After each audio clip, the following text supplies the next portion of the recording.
so just go ahead and get settled in. We're going to start by thanking some of the folks who make this all possible.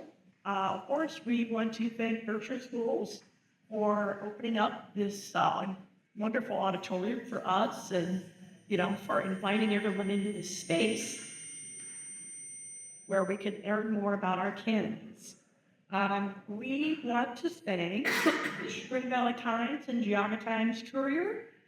They annually, at least annually, every election produce a print more guide for free for us. Some of you may have received this last week in your Thursday edition. We have more copies going out in public libraries beginning tomorrow. So if you didn't get one last week, make sure you stop by your local library.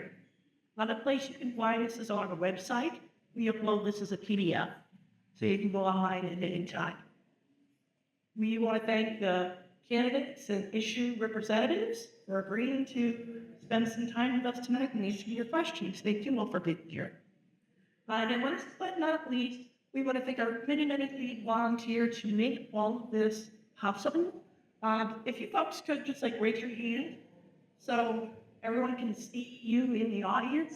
You may need to connect with these folks during the event if you're trying to submit a question to our screening tape. So please don't approach the table. Look for one of our lead volunteers. Just raise your hand and someone will come. Okay, this event is being recorded and will be uploaded within a few days on our YouTube channel and also our website. All right, we're going to talk about roles here because we all have a role to play in making sure that this is a productive event. Candidates, you are to present your qualifications and flash down to the community. Focus on yourself, your concerns, and your ideas. Your discussion should pertain to topics that you're seeking. It's fine to talk about policy differences, but we ask that you frame your differences as I statements. We don't want attacks on opponents that are events. And the moderator, she may look nice, but she will bring you in if you're misbehaving. So I expect any of that, but we do reserve that right. The audience, you got a super important play here. The questions are generated by the community because we want to focus on the things that are of concern to you. So we ask that you keep your questions pertinent to the office. We ask that your questions meet our question screening criteria, which we have. I know it was outside. You have something inside for people to look at into. Yeah, we might need to bring that in. We have that up on the main tape. But our criteria is things like question is concise. Making sure there's no political language. They correct your grammar, they correct your spelling. They combine questions. So a bunch of people have this thinking when they understand the topic, they're not going to ask all of those questions. They're divided into one. So please don't be upset if your question does not get asked exactly as you submitted it. These folks are working together to make sure that we have good questions and encourage discussion. We ask that you hold your applause until the end. And again, reminders that we will address any disruptive behavior. All of this looks like a pretty taped round, not anticipating any issues. Okay, I talked a little bit about the question process, but if you have a question during the event, we have note cards, we have volunteers standing, ready to assist. Write your card, get it to the volunteers so they can get it to our screeners. Your question cannot be asked. It has no chance of being presented if you don't get it through your screening process. So please write your questions, get them up here so that we can consider. So we are reviewing for bias to make sure they're organized, and again, not. The questions are, once the screeners have reviewed all questions, they give all the approved questions to our moderator. Moderator has sole discretion as to which questions asked and in what order. Another reason to get your questions in Okay, so how this is going to work is that Melanie will invite each race forward for the ramp-ups, and you'll take your places, and then she will invite candidates one by one to come up and give a 3-minute presentation. When that is over, they will both be seated at the table, and Melanie will proceed with questions. Candidates have 1 minute to respond. All right, we have 2 empty chair policies in place for this event.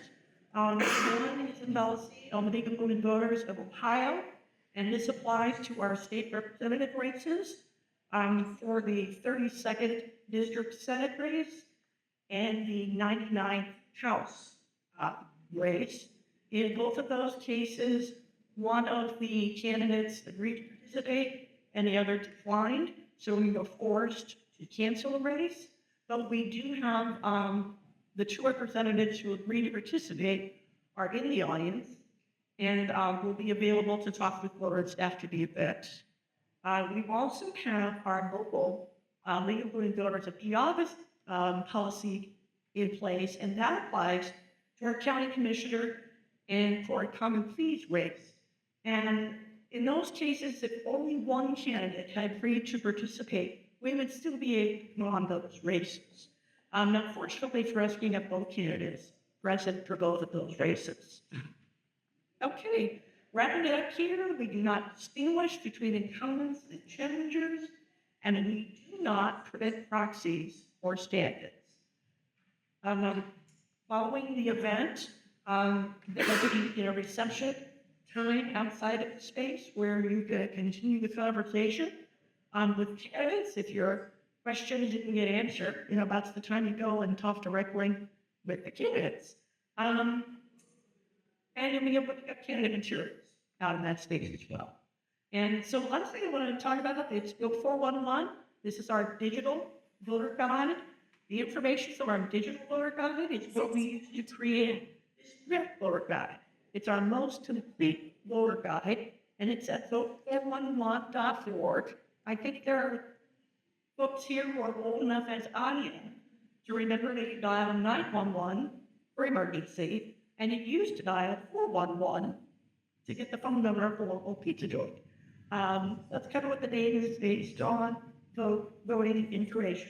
So vote411.org, you can get side-by-side comparisons of all your candidates, then just to help you prepare yourself for election day. So in whichever you choose. Okay, so at this time I think I'm ready to get started. I'm going to ask all of you to give our moderator, Melanie Stamp, a warm welcome.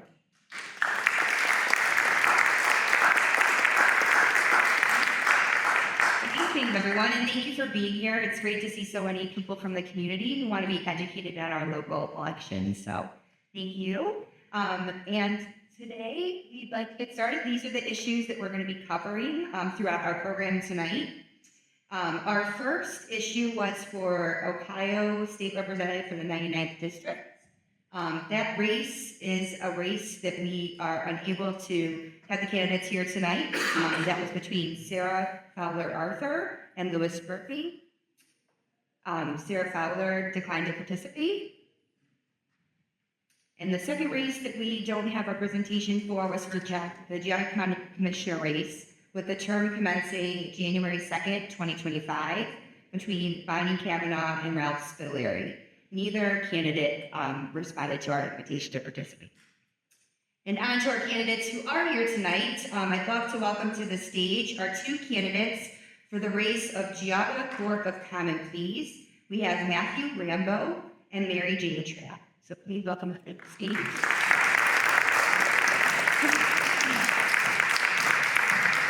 I want to remind everyone what Shelley said. Please don't wait. If you have a question, don't wait until that race to submit it. Please get your questions in as quick as you can so we can make sure they get screened and asked. That way, the reason that you came here to get your questions asked materializes. So, Mary Jane, how about I start with you since you're standing? Do you want to come to the podium? Come on. To the mother. If you prefer to be there, or you want to look, I don't know. She'd like to see. Okay. Okay.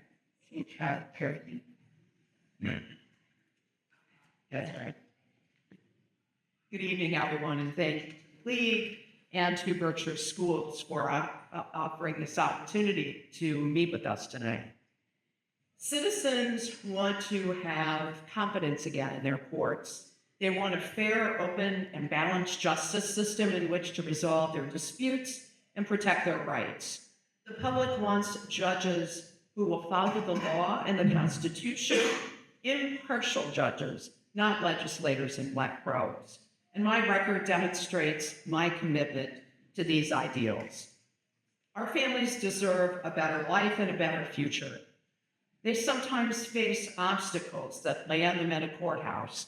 And when that misery happens, be it a business dispute, an accident that disfigures or a wrongful death, a foreclosure, a divorce, or a serious criminal case, all who come before the court deserve a judge who has the years of experience in handling these problems in a courtroom.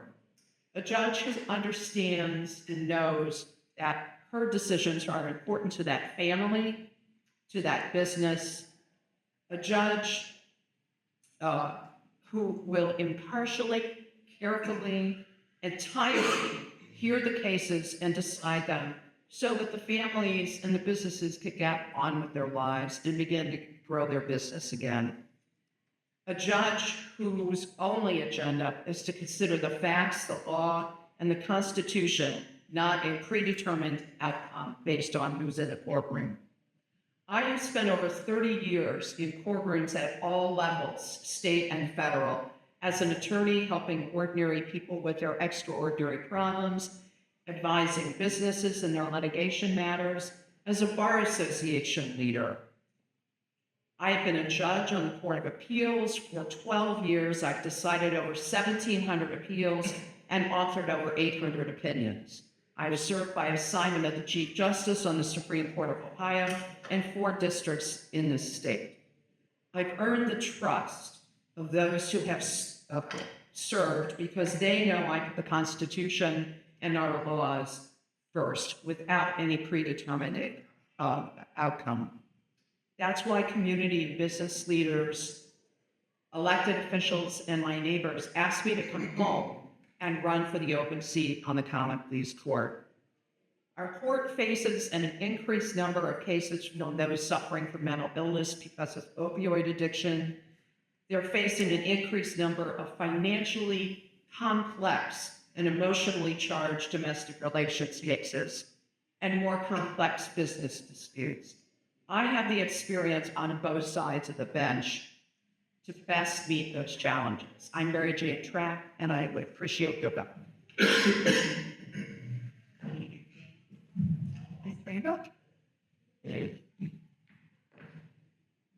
I'll start by apologizing for my cough.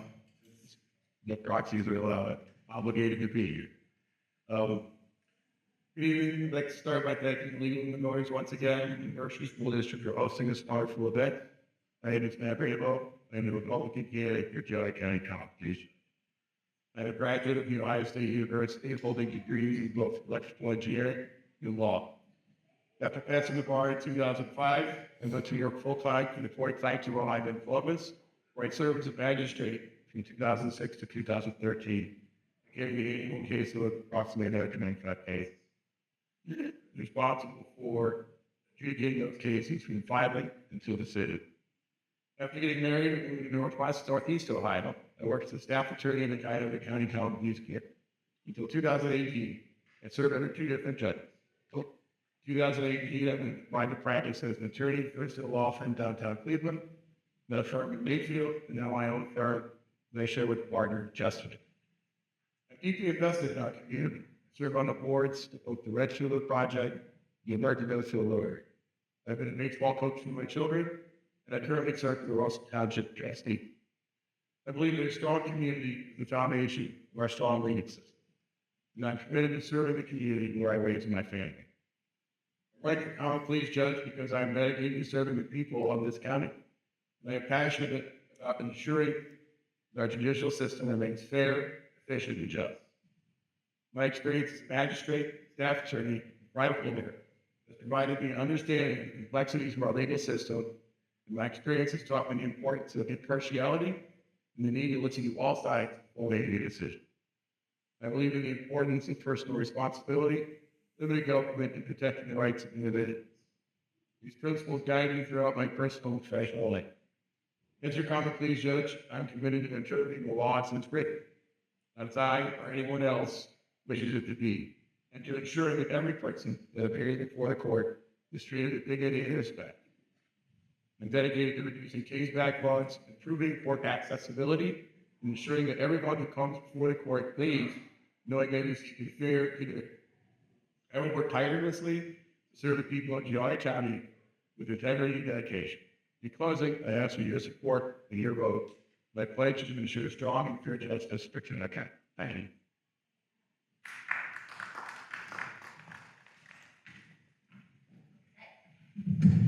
So once the candidates have each given us a bit of opening remarks, we'll go into the Q&A, and they'll each have a minute to answer the question. And you can both do that from your seat, if that's okay. Keep us moving along. These seem to be very, at least this one's very sensitive. That microphone? Yeah. Mine's out there that everybody knows. Okay. You stop it. How about we start with you, Mr. Sure. Okay. Public opinion can be a strong factor in one's judgment, especially when it aligns with your personal beliefs. How would you set aside your personal beliefs as judge? Well, your personal beliefs have no room in the courtroom. I mean, your job as a judge is to sit in judgment of the facts and apply the law as it's written, whatever the prevailing public opinion might be or your personal beliefs. Certainly none of us comes to the court or the bench as a blank slate. Everybody has a background, everybody grew up, everybody has different life experiences that they influence who they are. When it comes to deciding cases, cases need to be decided on the merits in the law. Thank you. Eugene, the question to you, and I can repeat it. I think that the best way to answer that question is to tell you how I explain it to juries. Everyone has a bias. It's baseball season. You'd already two times. So most everyone in Northeast Ohio likes the Guardians. They don't like the Yankees, or they don't like Detroit so much. But as a judge for 12 years, I've had to take my personal opinions and look at a case and say, do I hold that bias so strongly that I can't put that bias aside and decide the case based on the facts and the law? If I say to myself, and you have to be intellectually honest, if I say to myself, I can't do that because I hold that bias so strongly, then I have to recuse myself from that case. That's how judging works, and that's what I don't. You. We're getting some great questions from the audience, so please keep them coming. I'll start with you, Ms. Trout. Since courts should be impartial, what do you think of the recent change to identify party on the ballot? The General Assembly revisited something that in our Constitution that was changed back at the turn of the 20th century to take party bosses out of picking judges. But there was a grand compromise. So we had to, until recently, you've had a partisan primary and then a nonpartisan general election. That was the compromise. Recently, the General Assembly decided to change that for Supreme Court races and Court of Appeals races, but not for the trial court.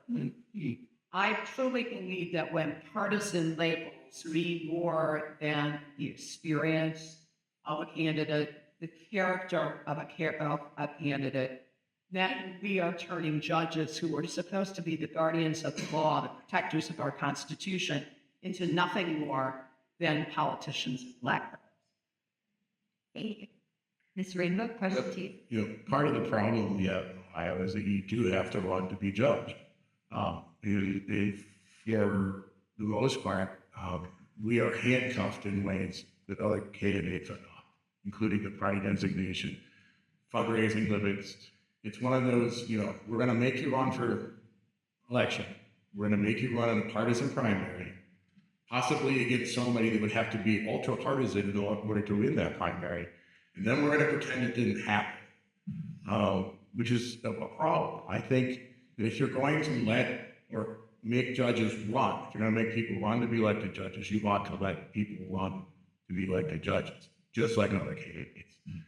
Now, there are plenty of times where, party lines cross, the time to pick the most qualified candidate for your party is in the primary. And if you don't feel that that person has the characteristics to be a judge, don't vote for somebody else. Once you're in the general election, vote for the candidate that you think is most qualified. Thank you. We're going to switch gears a little bit, and this question is related to Geauga's drug court and history of it. I start with you.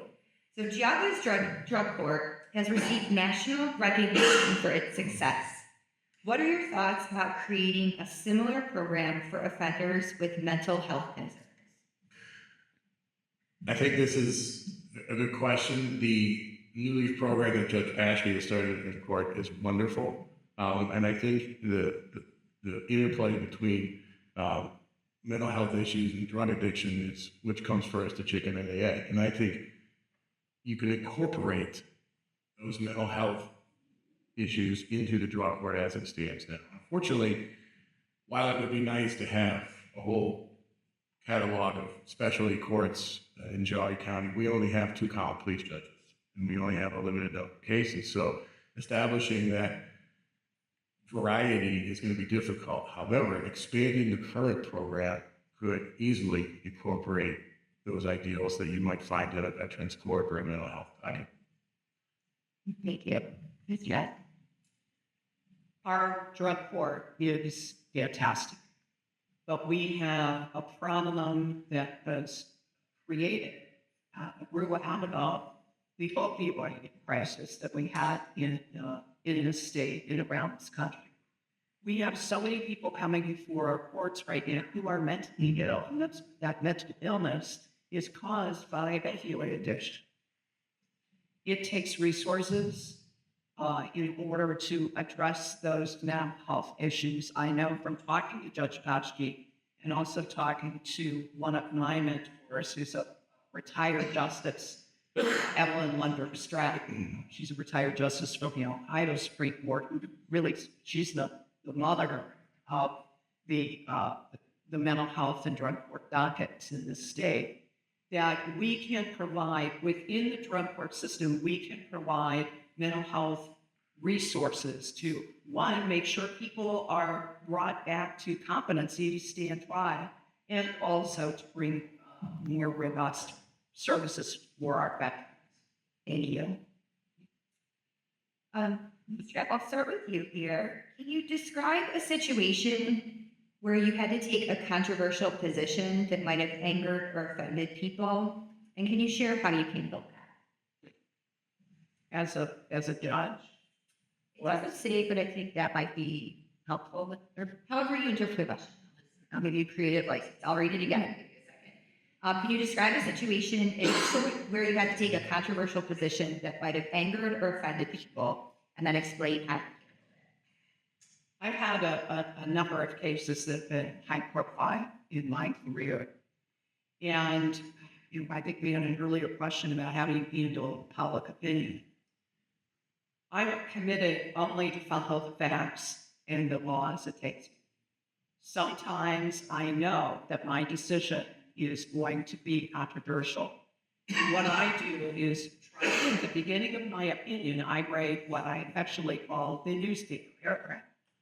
And that is to explain in non-legal terms why this case has to be decided in this fashion, so that I can communicate why, for instance, when we had a case in Trumbull County with injection wells, and the owner of the injection wells was shut down after earthquakes were happening in adjacent county. And the injection well people came in and said, we have to shut you down. I knew that was going to be controversial, but I followed the facts no more. Thank you. That's a tough question to answer in a minute. Sorry, Mr. Ramos. Same question to you. I'll do my best. I'll take it a little different. Okay. Is that I served as a Russell Township trustee, so which pretty much guarantees no matter what they do, have to be what can be. I don't know if that counts as controversy, but I'll tell you, recently we decided we have a big program to pave all the township roads that started years ago, and we're just now finishing up. One of those roads is Dines Road between Caves and 306. Strap Albans is very well. Well, we had a group of citizens that wanted to come to one of our meetings and say, talk about the paving project. And I thought, well, that's great. They're going to be happy that we're paving the road. Oh man, they were so angry that we were paving the road because people were going to go faster on the nice new road and they couldn't walk their dogs. So, and you sit and you listen patiently and you understand what their issue is. And then I think you still take the road, right? You still have to do what's right for the people of Berkshire Township, what's right in the law, and what's right pursuant to the facts that you presented. Thank you. Okay. So, Ms. Ram, I'm going to start with you on this one. What are some of the issues in balancing free speech rights against the need to control offensive activity? Well, I mean, there's defamation that was not simply offensive activity. There are certain things you can say, and you should always be allowed to say. You cannot lie about someone in particular.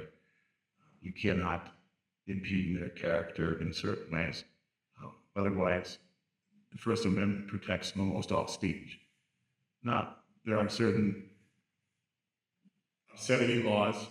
If you're going to be walking around in downtown Chardon without your clothes on, that's probably obscene and not free speech. But as long as you are within those bounds, that you're not a danger to yourself or the public, that the First Amendment protects most activity. Thank you. Ms. Trapp, to you. I view myself as a guardian of the First Amendment and the right to free speech. Half been my career, both as an attorney and as a judge, especially political speech. Just joined recently where folks have had their signs defaced, or signs stolen, or signs trashed.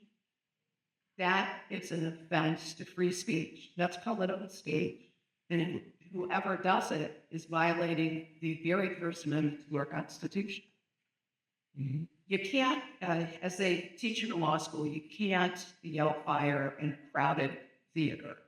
So there are some limits to free speech.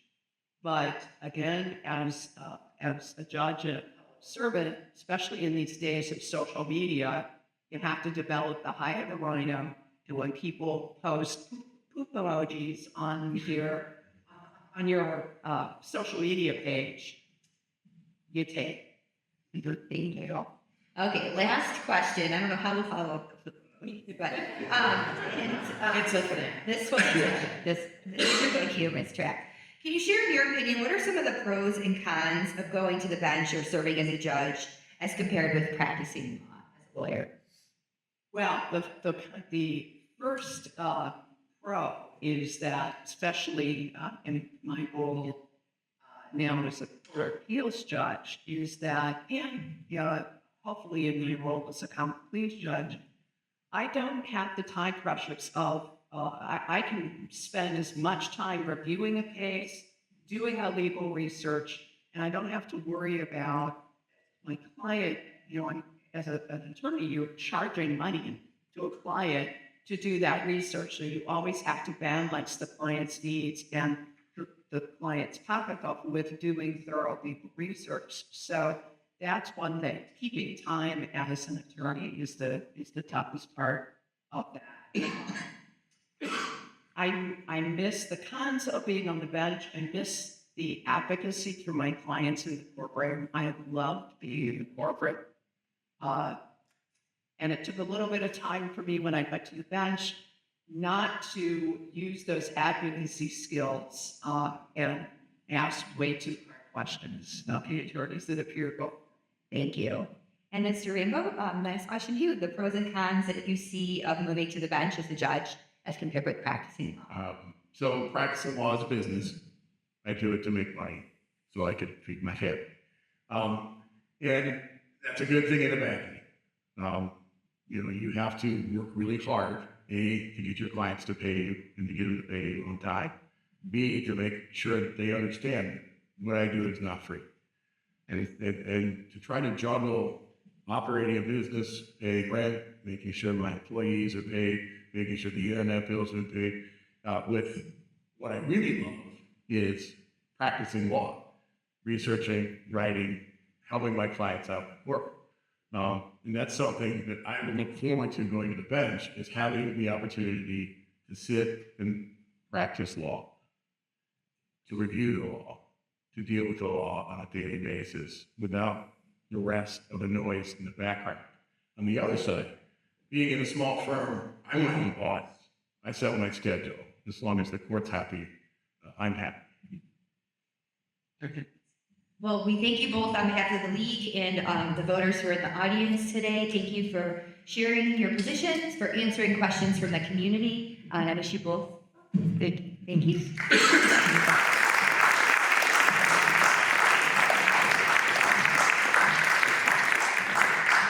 As we're exiting the stage, I want to share some information on a few levies that you will see on the ballot, depending on where you live. The city of Chardon has a fire levy on the ballot. It's a 7 mil renewal with a 1.5 mil increase, so totaling 8.5 mils. And again, that's a tax levy for fire collected over 3 years. The village of Middlefield has a police renewal levy on the ballot for 2 mils, collected over 5 years. And I'd like to welcome to the stage Mayor Richard Wolf of Aquilla Village and Clarendon trustee Justin Tiber. They're here to talk about a ballot question that residents of Aquilla Village will see. And the question is, shall the village of Aquilla surrender its corporate powers? So please feel free to come to the podium and share about the ballot. You get your podium.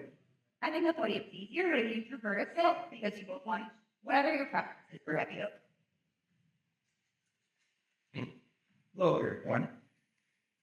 Name is Richard Wolf. I'm the mayor of Old Village. Longtime resident of Old Village. Longtime mayor. We ran into some problems last year in 2023 and 2024. Unexpected expenditures from our different fund. We went and talked, myself and council president Wild, and spoke with the county auditor, and he had a couple of suggestions, and one suggestion was for us to dissolve and become party clerk. The big decision to make. We talked it over with council, and then we decided that it would be a good idea to pursue this. It's up to the residents in the village to vote for it. They can vote yes or they can vote no. We got our petitions up to the Board of Elections, got them filled out, and got to the Board of Elections. We'll be on the ballot in November, and we've been working closely with, I don't work closely with Jonathan Tiger and the other trustees from Clarendon to make this as smooth as possible. And if the residents decide to do it, vote yes on it, then at the end of the year, all the monies will be transferred over to the clerk, and we'll become part clerk. The village has always been clerk. Our clerk. And we're open, and depending on the residents, which way they vote, we're trying to make it as smooth as possible. At least coming into Clarendon without a debt, we actually have be bringing money in with us, and do that. They may have down at the time or declared conduct, but this is a unique, situation. It's not unprecedented, but it is unique. A whole municipality dissolving into a township. And so essentially, Clarendon's population will increase by 340 people, all right, overnight. This will happen if the voters of Aquilla Village vote yes on this dissolution. This should happen unanticipated in January. So what does that do to Aquilla Village? What does that do for my town? All right, well, first of all, I would welcome the good folks from Aquilla Village. All right, I'll be excited about that. And I want to do right by Aquilla Village. So we're still finding out answers that submitted to the state right now are some money answers. You know, how much they're going to yield from Aquilla Village only at their in our fire EMS levy and our single world levy that we have inside village. These are excellent. We don't have those answers yet, but we do expect, as the words that we've been putting in, we do expect a smooth transition. We expect a stable budget. It's going to take us a minute to get our feet under us. But you know, there's more roads, more maintenance, there's more building maintenance, more routes maintenance. But Claire could handle it. We hired a third maintenance worker right now, a good one. We're phasing him into full time. We need that anyway. So we want to do right by Aquilla Village and while still doing right to our residents of Clarendon Township. And we'd be welcome at Aquilla Village. We did get a couple of questions. If you mind, I know that either one of you decide who wants to answer the questions. The first question coming in from the audience, can you share how will this issue be worded on the ballot? Is that, get that one. How will the issue be worded on the ballot? Without language? Yes. It's actually called dissolution and part of Clarendon Township.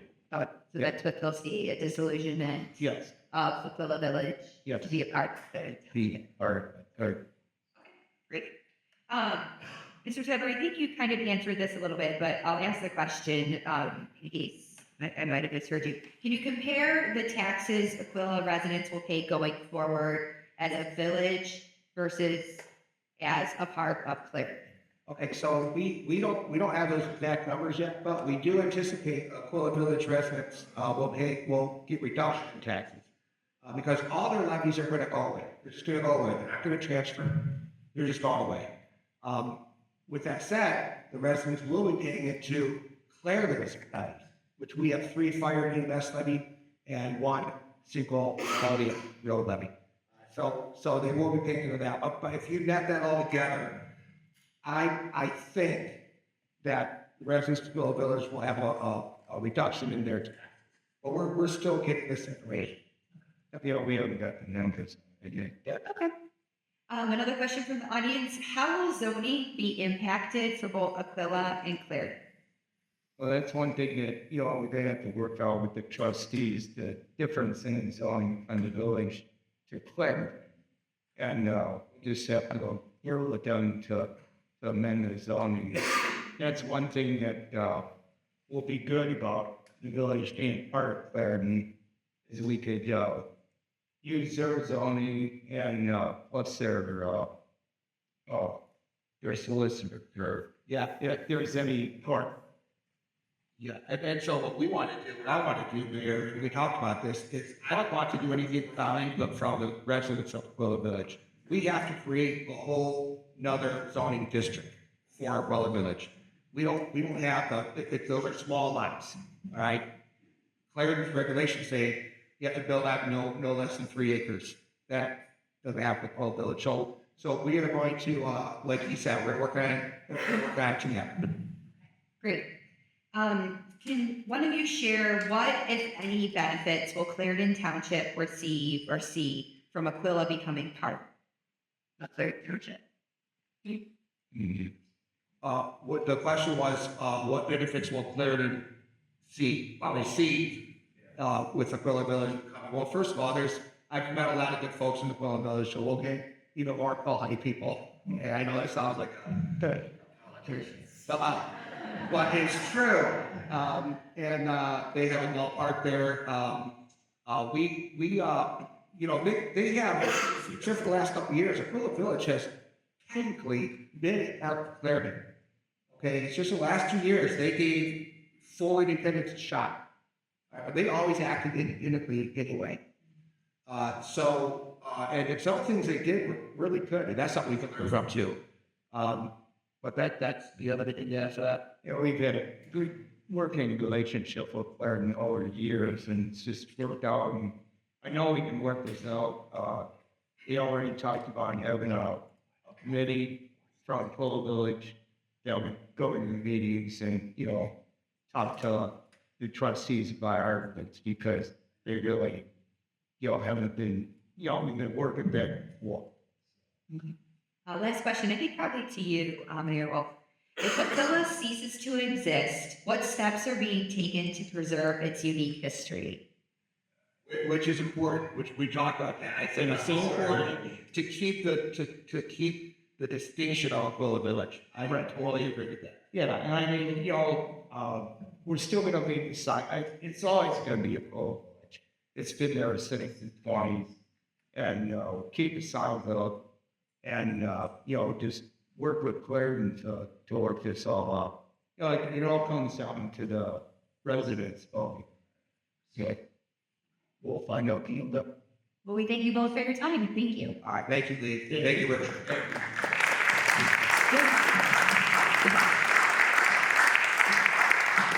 There are a couple more tax levies I'd like to share about. Burton Township has a fire and EMS renewal levy on the ballot, which is for 1.25 mils collected over 5 years. Chardon Township has a fire and EMS renewal levy on the ballot totaling 1.25 mils collected over 3 years. And as I introduce this levy, which will be on the ballot in the Berkshire Local School District, I'd like to welcome up to the stage Superintendent John Stockert. Berkshire Local Schools will have a 2.5 mil renewal levy on the ballot for improving school sites collected over 5 years. And I'd like to welcome to the podium Superintendent Stoddard to share more about the levy. Thank you. My name is John Stoddard. I'm Superintendent of Schools at Berkshire Local Schools. Welcome to our new auditorium. I am here to talk to you about our permanent improvement levy, which was passed in 1989 at 2.5 mils. It's currently collecting at about 1 mil due to the House Bill 920 rollback. The ballot garbage on the original levy in 1989 was for the purpose of remodeling, renovating, and otherwise improving school buildings, furnishings, and equipment, school buildings, and otherwise improving school sites. Obviously, we're not renovating our brand new school building right now, but we do need to continue to upgrade and improve things such as security systems and technology, surveillance cameras. We have, in the recent past, added additional lighting. We're looking at adding lighting to our bus parking lot. We've added a few sidewalks around the campus, and we're looking to add a few more sidewalks, as well as fencing and some additional paving through parking. In addition to that, we are looking to use some of the permanent improvement tax dollars to help with the expansion of our early childhood facilities. We are seeing an increase in early childhood enrollment. We've recently taken over our preschool, and we're seeing about 40 children in the preschool right now. We are continually, for the past 4 years, we've seen an increase in enrollment, which we are the only school in the county that see statewide preschool enrollment. So the bottom line is the passage of this renewal, which does not increase taxes, keeps taxes at the same rate, allows us to keep our new campus and facilities safe, functional, and beautiful for future generations. Sure. All right, we have a couple of questions from the audience, Superintendent Satter. The first one is, how is or is not the renewal levy currently on the ballot affected by the public school funding supporting the private schools?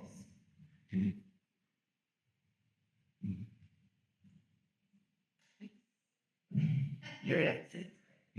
There. Is that, yeah. Listen. It's your own people, right? Come on, I'm placed to this to me.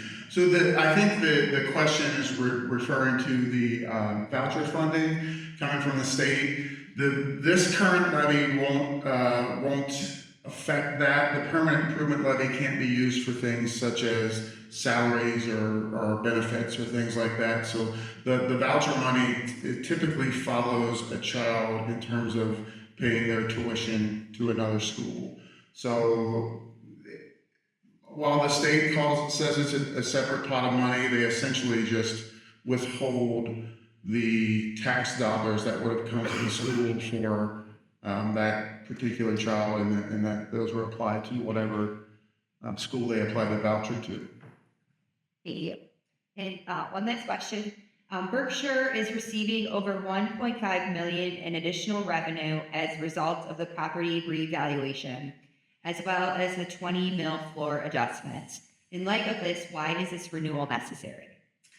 The renewal is necessary because we are seeing these increases in enrollment, and we're seeing increases not only in our younger populations, but in our special needs populations, which are our most expensive to serve.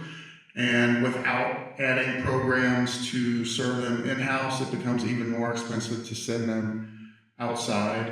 The only way that the districts could get around the increases due to the being at the 20 mil floor would be to pass additional levies, which would cost more money to the taxpayers than the amount that's generated at the 20 mil floor. But when we meet with the Budget Commission, and the Budget Commission would attest that we are spending the funds responsibly, and we are demonstrating a need for the funds based on our enrollment and the programming that we need to offer. Thank you. There was one clarifying question from the audience I just want to give you the chance to address. You mentioned that the levy is currently collecting at 1 mil. Why is the ballot language say 2.5? It was originally passed for 2.5 mils, so the original dollar amount that it was passed for is the amount of money that it's allowed to collect. So originally in 1989, 2.5 mils generated $439,000. In today's millage rate, that's around 1 mil generates that amount of money. So the district isn't allowed to collect any more money than was approved in 1989. So the millage rate rolls down because the property values go up. Hopefully that answered that question. Okay, thank you. Thank you so much. And we appreciate asking that. Moving a couple of issues that we have on the ballot. Hambden Township has a 2.5 mil renewal on the ballot for parks and recreation, collecting over 5 years.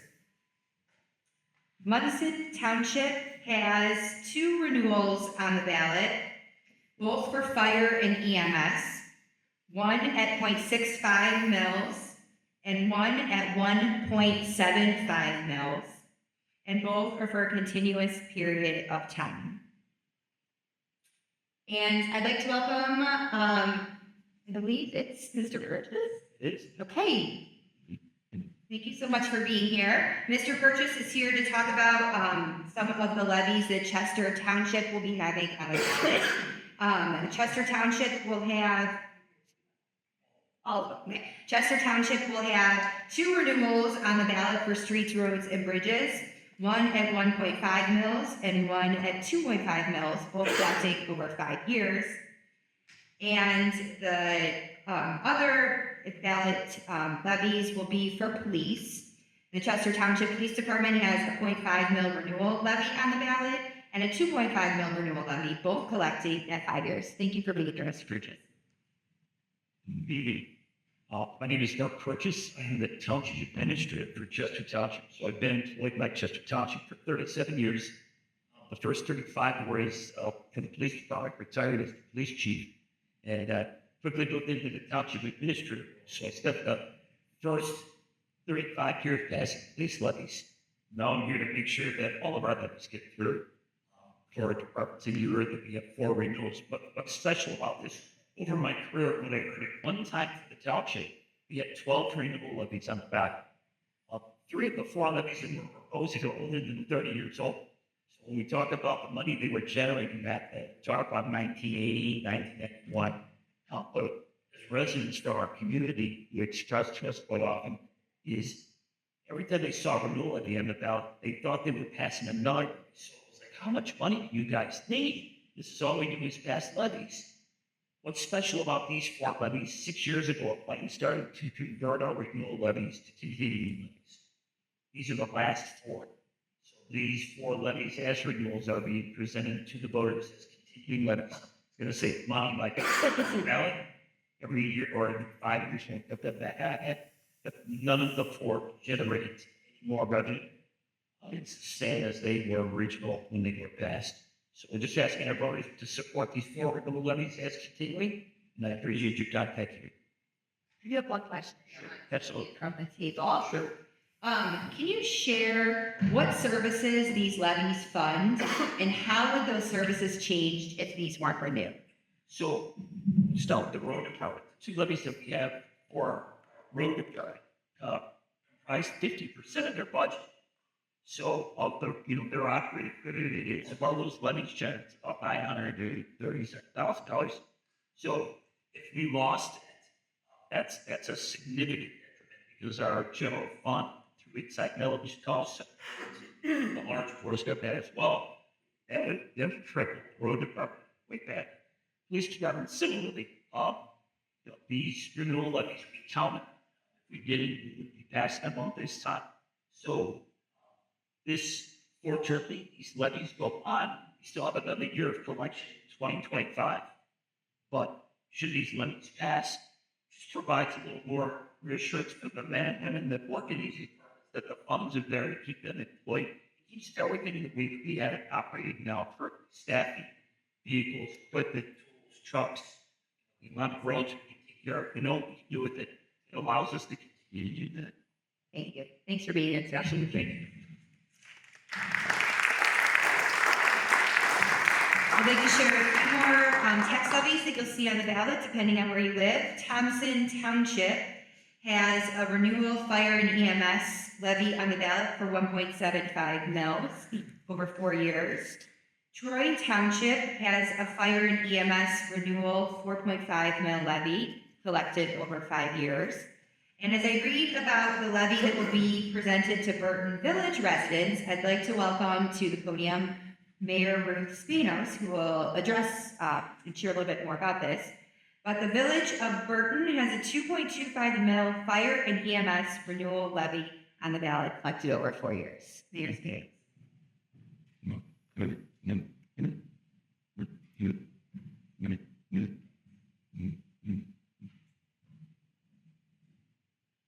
I wore my high heels, but I don't think it was enough.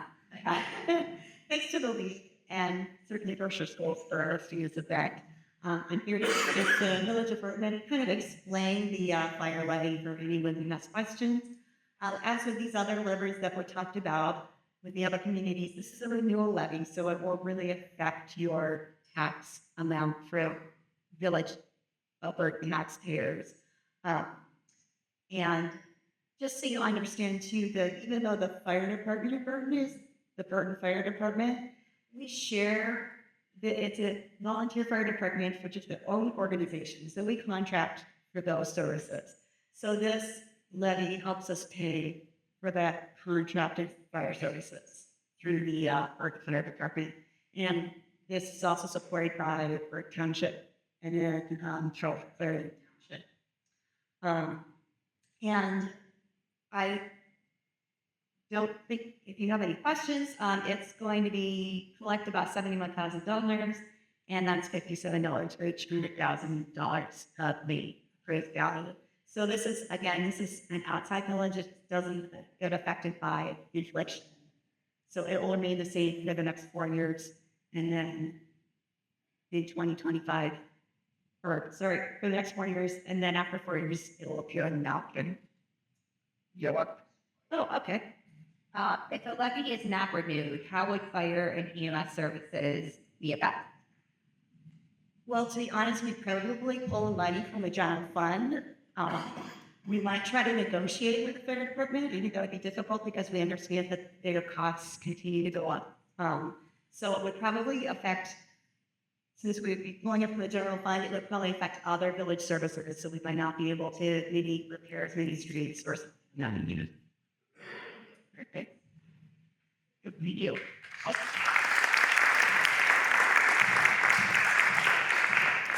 A few more levies to share about. Huntsburg Township has a 1.5 mil renewal on the ballot for streets, roads, and bridges collected over 5 years. And Montville Township has a fire and EMS renewal levy on the ballot at 2.4 mils collected over 5 years. And for our last race, I would like to welcome to the stage Carolyn Brakey and Garrett Westhoven. They are our two candidates for Geauga County Commissioner with a term commencing January 2nd, 2025. Ms. Brakey, I'll start with you whenever you are situated for your opening remarks.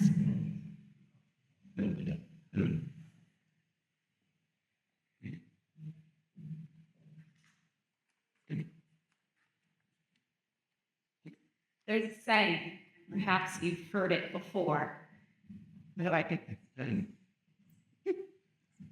You're the guy. You can, you guys hear me? Is that loud enough? yeah, It needs to be louder. Good, okay. There's a saying, and perhaps you've heard it before, that it's easier to fool somebody than to convince them that they have been fooled. I know this all too well because as a young woman, I got duped. At Monday's forum in Bainbridge Township, I shared a story about being pulled into a magic show. Tonight, I'm going to discuss a different type of deception, and that is the power of propaganda and political discourse. After 9/11, misleading narratives eroded civil liberties and drove us into disastrous wars. I found the disregard for our founding values pretty shocking, even as a teenager at the time. Then in 2008, as a student in my 20s, I was misled by media-driven rhetoric and pulled a Democrat primary ballot. At least in my opinion, Obama's presidency was a major disappointment. All the things I worried about, he continued the wars, he started new ones, including in Libya, and he further eroded civil liberties, including killing American citizens without trial. It was a lesson for me in the power of propaganda. Of course, none of us, no matter how informed we think we are, how many newspapers, what's up, Anastasia, Amy, no matter how informed we think we are. And frankly, if I could do it all over again, I'd probably pull a Republican ballot, but I'd vote for Ron Paul, who I actually quoted in my speech when I was appointed to the Board of Health. Each morning as I've been driving my kids to school, I pass a yard sign, and it says, "We support democracy, freedom, choice." But I started thinking, what do these words even mean anymore? If you support democracy, does that include backing an unelected party nominee installed by the elites? If you support freedom, does that include censoring speech when the government arbitrarily labels it as misinformation or hate speech? And if you support choice, does that exclude the fundamental right to choose medical non-intervention? Do these questions, when I ask them, do they elicit within you a response that's rational or emotional. What do you think that is?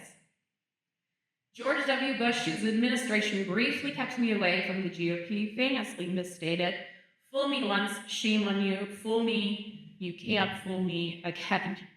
Sorry, I was fooled once, and while I can't say I'll never be fooled again, I've learned from my mistake and try to approach prevailing narratives with the skepticism they deserve. I'm Carolyn Brakey, and I would be honored to earn your vote for County Commissioner on or before November 5th. Thank you.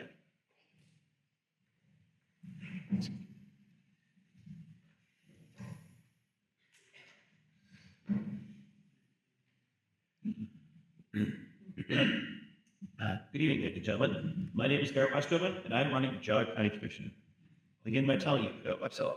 I live in Chesterfield, Ohio. I'm a married father of 2 and 9-year-old son, 5-year-old daughter. I have almost 20 years of experience as a software engineer. As an engineer, it's my job to solve problems. I want to bring that problem-solving ability to the Commissioner's office.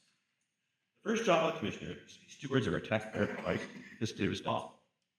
Commissioners have generally done a good job of being penny wise. All too often they have conflict. For example, while the merits of a new building can be debated, if we do build it, it needs to be properly built. Unfortunately, the county failed to do so, and resulted in the Board of Elections suing the commissioners. Things like this require our county prosecutor to recuse himself, and force our taxpayer dollars to be spent outside the purse, and for the county to fix mistakes made in each building.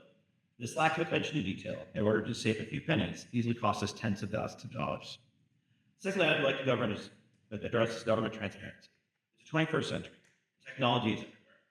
Posting minutes online, relying on local reporting, there's commissioners' meetings since then. There's no reason you can't broadcast meetings online by YouTube. People can watch them. They are not able to attend Thursday mornings. This can be done virtually for free, and for a nominal fee can be done at very decent quality. Burton County is already doing this for years, and there's no reason we can't do the same. Finally, we talk about communication. Communication between county offices appears to be abysmal. Lack of communication all too often forces a county prosecutor to recuse himself because different parts of the county government need to sue each other. The $770,000 tax bill dropped from the Munson Bomb Center estimated could have been resolved months earlier with communication. But now, the commissioners no longer are in opposition. So the prosecutor must recuse himself, forcing tax dollars away from county needs, potentially forcing to cut services for those who did not pass the law. We have another large project with the courthouse is already getting bogged down because of the lack of communication. This lack of communication, or stubbornness that we have at various counties, is going to cost us money. There's no reason to force county officials to work in dilapidated buildings because various parts of county don't.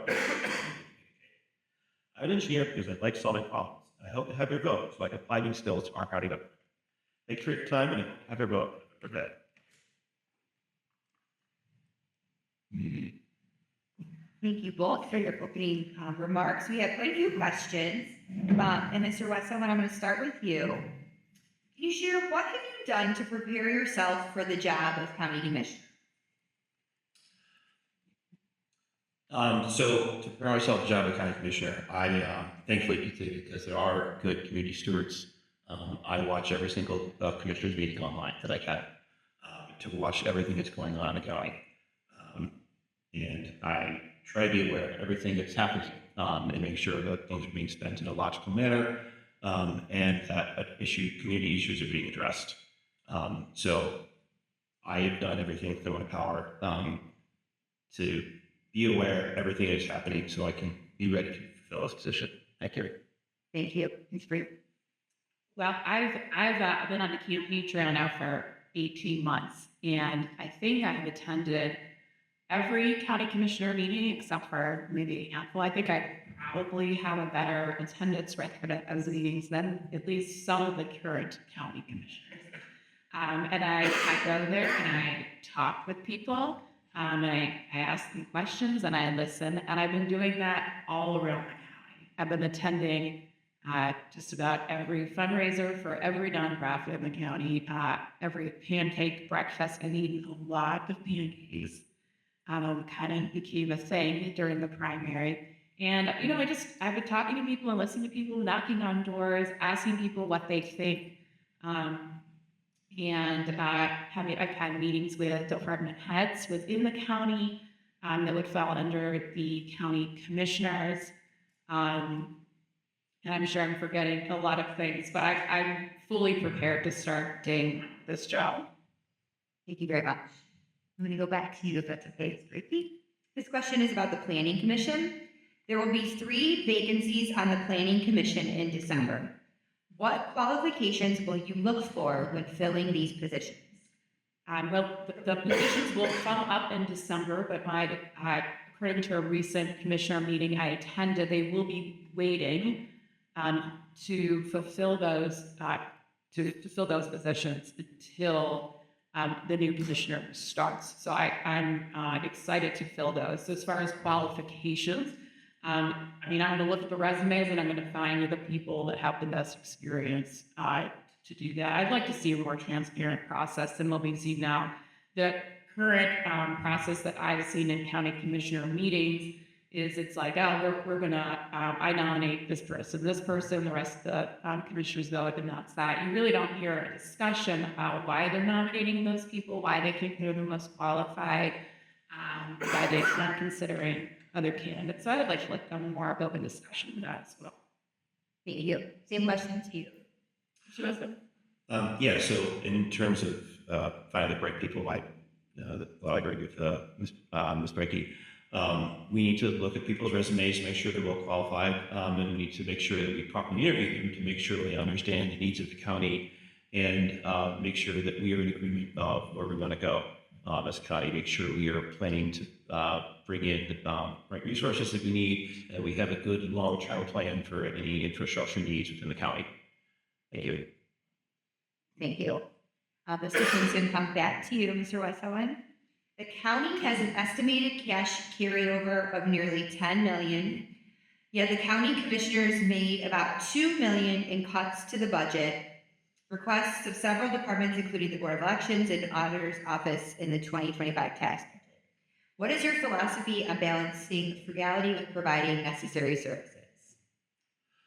So that's pretty much the job of the commission is to strike that. We are stewards of the taxpayers' dollars. If a certain levy or a certain department is collecting more money than is necessary, then we need to look into either returning that money to the taxpayer dollars and not collecting as much as they are legally obligated to collect. If they don't need it, and if we are, then we can use that money to fulfill the needs of the county. This is a constant balance. I know the commissioners in the past have elected to not collect some amounts on levies, and I think that is a good decision if that department does not need that amount of money. I would continue to do so if necessary, and I would even look into potentially redoing levies so we do not, if we are consistently over budget or collecting more than necessary, we should look into reducing that tax amount. Thank you. Thank you. Ms. Britt? Any good question? Yeah. The county has an estimated cash carryover of nearly $10 million, yet the county commissioners made about $2 million in cuts to the budget requests of several departments, including the Board of Elections and Auditor's Office for the 2025 tax budget. What's your philosophy on balancing frugality with providing necessary services? Yeah, so as far as those budget cuts to the Board of Election and Auditor, I think there's a bit of an issue there because I don't think those budget cuts were as transparent in the public as they should. So whatever discussion as far as why those cuts are happening, that needs to be out in the public, not behind closed doors. And I understand there could be, even if there isn't a sunshine violation, if just one commissioner is communicating, I still think that those discussions need to be out open. So that's a bit of a side, but there needs to always, of course, be some sort of weighing of factors when deciding what to cut and what to not, and that's the job of the commissioners to be a budget watchdog and make those hard choices. I personally think that government should work for the people and not the other way around, and these budgets should be as mean as we can without sacrificing essential services to our residents and still fulfilling our statutory obligations to the community. Thank you. Switching gears to zoning. Ms. Brigham, I'm going to start with you. SB 243 declares the intention to remove zoning decisions from local zoning boards to the state. The current commissioners oppose this. What are your thoughts? I oppose it as well, although, that's a decision from the state legislature, not for the commissioners. I certainly think that these decisions should be made on the township level. It should be a township's decision as far as do they want to bring in new development to increase tax revenue, or do they want to maintain the rural character? And the best people to make those decisions are the ones that live in those townships, not some bureaucrat in this. Mr. Redson? I would have to look at the intricate details of the law, but in general, I don't think it's the best idea in the world. On the one hand, there can be a lot of NIMBYism that can cause long-term community problems if you refuse to get some infrastructure that can really help a community. On the other hand, we live in a rural county, and most of us live here because we really like the rural nature of this county. And so we need to make sure that we maintain that because we don't want someone from the states coming in and saying you have to do things a certain way because we say so. So I'd have to familiarize myself with that law a little bit more, but in general, I don't think it's the best idea. Thank you. Let's talk about our square, Chardon Square. Do you believe, Mr. Westphal, I'm going to start with you. Do you believe it is a priority for the current county offices that are located on the square to remain on the square? And if so, would you commit to prioritizing funds to refurbish each of those?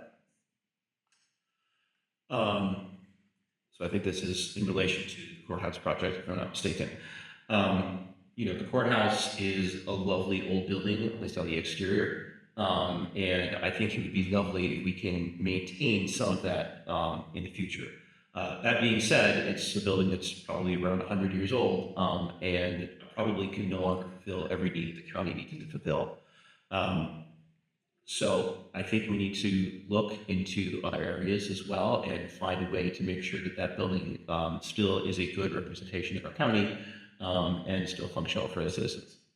Thank you. So I actually interpret this question a little differently. I don't think it's referring to the courthouse, but the other offices that are on the square, like the auditor's office and so forth, so the old Albert House. And as far as that, I mean, I'm personally sort of agnostic as far as where those offices should be. I think that's something that the stakeholder should be weighing in on, and then the commissioners can make a decision. But certainly, it seems like those offices are in a state of complete disrepair with elevators not working, bathrooms being kind of disgusting, and they should be up to code and better places for people who work. Thank you. Brady, I'm going to ask this question to you first. Many Geauga residents don't have reliable internet. How would you address this problem? So internet is not a public utility. And so it is not the job of the government to provide internet. It's the job of private providers to provide internet. Certainly, I'm open to any sort of grant opportunities or talking with internet providers that want to bring services into the county, but ultimately, that's not government's job. Mr. Red? I think getting internet throughout the entire county is something that the commissioners should absolutely work very hard on. The internet and high-speed internet connection is something that every business, every person is going to need going in the future, much like phone lines were needed 100 years ago. And I think it is part of the job of the commissioners to make sure that that infrastructure gets built, not just into the affluent western parts of the county, to make sure it's going in some of the more rural areas of the county as well, to make sure that everyone has access to a high-speed internet connection everywhere in the county. Thank you. This question and comments are given to Mr. Westphal is around service of the full term. So if elected as commissioner, can you share what the minimum number of terms you intend to serve? Would you commit to would you commit to serving out a full term? It's a three-part, sorry. And do you plan to treat this as a full or part-time job? So let me repeat it again, so I stop a little bit. If elected as commissioner, what's the minimum number of terms you intend to serve? Would you fulfill a full term? And how would you treat this position, like a full or part-time job? If I'm elected, I will serve at least a minimum of one term. So we'll start there. And I would continue to serve more if the community would be happy to re-elect me. Second part of the question was, would I commit to a full term? Would you serve a full term? And how would you treat this as a full or Yeah, I would certainly plan to fulfill a term. Obviously life things can happen up and new things can happen, but I certainly, if elected, plan to fill out the full term. Finally, I would treat this position as a full-time job. The salary is, if you work, it's a full-time salary, and you should treat it as such. It's not just showing up to the meetings once a week. It's going to the various board meetings in the county. It's going to meeting people outside the county, meeting something like NOACA, for instance, and making sure that Geauga is represented in every board and that thing that needs to be represented. Thank you. So I'm going to try my best to remember all the I only repeated it if you need. Okay. So I'm going to fulfill a minimum of 1 term. And what would I do after that? Would I do 2, 3? I mean, I don't know. That's years and years away. Let's see how I do, and if I want to keep going. I would fulfill the term, and I would be a part-time commissioner. It is a part-time job. I have a business that I love, and I'm going to continue running it. A commissioner sits on a board. They're essentially board of directors, and just like any board of directors of a company, you should not be interfering in the day-to-day operations of the county. You should be putting people in place that you trust and you rely on, and they should be dealing with the nitty-gritty of the county. I mean, I'm going to be going to every meeting. I'm going to be doing the whole thing. Probably I'll be working what most people would consider a full-time job, but I'm going to maintain my business as well. Thank you. And last question, and I want to start with you. If I could give you a magic wand and you could magically change one thing about Geauga County to make it better, what would it be? Oh, it's the county government. That's easy. And I'm going to change it as your next Geauga County Commissioner. So please vote for me on November 5th. But seriously, I love living here. I think it's a beautiful county to live in. I love the rural character of it. I love the people here. I love our Amish population. I think our parks are beautiful, and I think our county government is lacking and is not serving the people as it should. It's not as transparent as it should. I think it can be more efficient. It can cost us less. I think it can be more professionally run with less infighting, particularly in the press and otherwise. So one thing I'm going to change is the county government, and I'm going to do that January 2nd when you elect commissioner. Thank you. Ms. Rafa? I think Ms. Brady and I agree on this. I think that the biggest thing I'd like to change about the county is our county government. As I alluded to before, the communication between the auditor, the treasurer, the little judge, the commissioners. If you ever watch a commissioners meeting, or been to a commissioners meeting or a budget hearing, you'd swear that these people have ever been in the same room with each other at the same time. And it's incredibly frustrating as a county resident to watch all this infighting as if they've never communicated with each other before. And that's what I want to change as commissioner, is to get in there and get people communicating. And if the administrators and other people, county employees, are communicating effectively, then I think it's my job as commissioner to get in there and make sure that everyone is talking with each other, so we don't waste money, taxpayer dollars, on projects that are taking too long and having overruns because we haven't communicated with each other effectively. Thank you.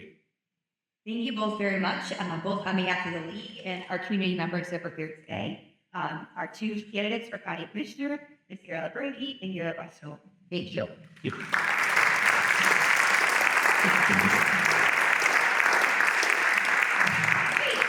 We've covered a lot of ground tonight. Thank you for being an engaged audience and for submitting your questions. Before you leave, I just want to share a couple of important dates. Right around the corner is early in-person voting at the Board of Elections. That's October 8th through November 3rd. Absentee ballots must be postmarked by November 4th. And if you love to vote on election day, make your plans for November 5th. To learn more about the candidates and issues, as Shelley said, go to vote411.org, pick up a print voter guide, or visit our website, lwvgeauga.org. And don't forget to make your voting plans to vote on or before November 5th. Thank you.